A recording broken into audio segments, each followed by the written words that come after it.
കുട്ടികളുടെ ചില ഇഷ്ടങ്ങൾ നമുക്ക് അവർ പറയാതെ മനസ്സിലാവും, ചിലത് പിന്നെ അവർ പറഞ്ഞാൽ തന്നെ മനസ്സിലാവുള്ളൂ. അപ്പോൾ ഇന്നലെ എന്തായാലും ക്രിസ്മസ് ഗിഫ്റ്റും എക്സ്ചേഞ്ച് ഒക്കെ ആയതുകൊണ്ട് അവൾക്ക് ഏറെ പ്രിയപ്പെട്ട ഒരു ഗിഫ്റ്റ് കിട്ടി. കുറേ സ്റ്റിക്കേഴ്സാണല്ലോ ഇപ്പോൾ ഏറ്റവും പ്രധാനം. അപ്പോൾ ആ ഒരു സ്റ്റിക്കർ കണ്ടപ്പോൾ വളരെ ഇഷ്ടത്തോടുകൂടി തുള്ളിച്ചാടന കണ്ടു. അപ്പോൾ അത് കണ്ടപ്പോൾ എനിക്ക് തോന്നി അതുപോലെ ഒരു സ്റ്റിക്കർ ഉണ്ടാക്കി കൊടുത്താലോ എന്ന്. അപ്പോൾ നമ്മൾ നോക്കിയപ്പോൾ കറക്റ്റ് ഇതുപോലെ ഒരു ഗോൾഡൻ പേപ്പർ കയ്യിലുണ്ടായിരുന്നു. എന്നിട്ട് നമ്മളിതാ ആദ്യം ഈ ഗോൾഡൻ പേപ്പറിൽ ഒരു ബട്ടർഫ്ലൈനെ വരച്ചെടുത്തിട്ടുണ്ട്. പിന്നെ ഈ ഒരു കത്തി ഉപയോഗിച്ച് സ്കെച്ച് ഇട്ടിട്ട് പിന്നെ ഈ കത്രിക ഉപയോഗിച്ചിട്ട് വെട്ടിയെടുത്തിട്ടുണ്ട്. സ്കെച്ചിടൽ മുറിക്കൽ അങ്ങനെ മാറി മാറി ചെയ്തുകൊണ്ട് നമ്മളത് ഈ ബട്ടർഫ്ലൈനെ ഈ ഒരു ഷേപ്പിലേക്കായിട്ട് മാറ്റിയെടുത്തിട്ടുണ്ട് കേട്ടോ.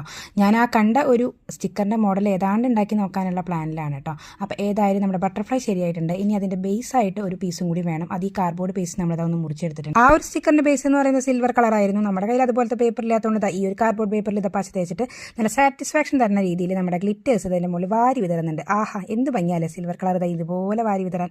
അപ്പോൾ നല്ല കളറുള്ളായിട്ടുള്ള പേപ്പറായിട്ട് നമുക്ക് കിട്ടിയിട്ടുണ്ട്. ഇനി നമ്മുടെ ബട്ടർഫ്ലൈ ഇതിൻ്റെ മുകളിൽ ഒട്ടിച്ചു കൊടുക്കേ വേണ്ടു. അപ്പോൾ ഇനി ഇതിങ്ങനെ ചെയ്യാൻ പറ്റാത്തവർ കറക്റ്റ് ഇതുപോലെ സിൽവറിൻ്റെ ഫോം ഷീറ്റ് വാങ്ങിയിട്ട് ഇതുപോലെ ചെയ്തെടുത്താൽ മതി കേട്ടോ.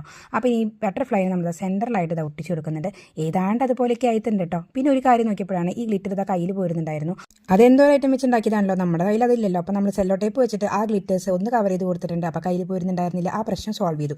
അപ്പോൾ ഇതാണ് കേട്ടോ ഞാൻ പറഞ്ഞ സ്റ്റിക്കേഴ്സ്. അതിൻ്റെ മോഡലിൽ ഞാൻ ഉണ്ടാക്കി നോക്കിയ സ്റ്റിക്കറും അതിൻ്റെ മേലെ ഒട്ടിച്ചു കൊടുത്തിട്ടുണ്ട്. ഏതാണ്ട് നല്ല ലുക്കിൽ നമ്മുടെ കണ്ണാടിയുടെ മുകളിൽ ഇത് ഒട്ടിച്ചു കൊടുത്തിട്ടുണ്ട്. ഇഷ്ടമായ ലൈക്ക് ചെയ്യാൻ മറക്കരുത്. അപ്പോൾ ഇതുപോലത്തെ പേപ്പറൊന്നും ഇല്ല, അതുപോലെ സ്റ്റിക്കറൊന്നും ഇല്ലെന്ന് വെച്ചിട്ട് വിഷമിക്കേണ്ട കാര്യമില്ല. ഇതുപോലെ ഒരു 5 രൂപയുടെ 2 രൂപയുടെ ഷീറ്റ് ഉപയോഗിച്ചിട്ട് നമുക്ക് ഇതുപോലെ ഇഷ്ടം പോലെ ബട്ടർഫ്ലൈസ് ഉണ്ടാക്കാം. ആകെ ഒരു വിഷമം എന്ന് വെച്ച് കഴിഞ്ഞാൽ മുറിച്ചെടുക്കാൻ കുറച്ച് സമയം വേണം. അപ്പോൾ എങ്ങനെ സബ്സ്ക്രൈബ് ചെയ്ത് ലൈക്ക് ചെയ്യല്ലേ.